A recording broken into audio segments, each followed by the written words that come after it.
এতটুকু পরিমাণ নিলেই হবে, এতটুকু পরিমাণ আপনারা নেবেন।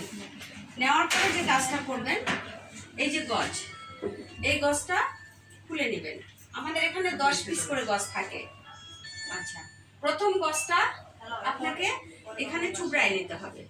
চুবড়ায় নেওয়ার পরে যে কাজটা করব, আমরা হচ্ছে পুরা কাঁচার বোর্ডটা আগে পরিষ্কার করে নেব।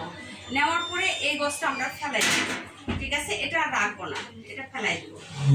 যখন নেবেন তখন এইভাবে চিপে নেবেন।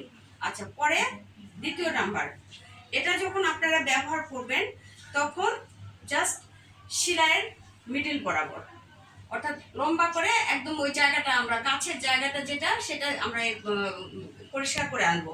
এটাও ফেলাই দিলাম। 3 নাম্বারটা যখন নিব তখন এই 3 নাম্বার এই গজটা নিজে সেলাইয়ের জায়গায় ঠেকাবো। যেখানে সেলাই দেওয়া আছে এইভাবে দেওয়া থাকবে, তো সেলাই জায়গায় এরকম করে ঠাসা দিয়ে হালকা ঠাসা, অত বড় দিয়ে আমরা জায়গাটা পরিষ্কার করব। আচ্ছা, পরিষ্কার করলাম। এরপরে 4 নাম্বার যে গজ পিসটা, সেটা আমরা একটু 2 আঙ্গুল দিয়ে ভিতরে প্রবেশ করাবো। ভিতরের জায়গাটা আমরা এইভাবে হাত দিয়ে এরকম করে পরিষ্কার করে নিয়ে আসবো। নিয়ে আসার পরে ধরো ধরো ধরো ধরো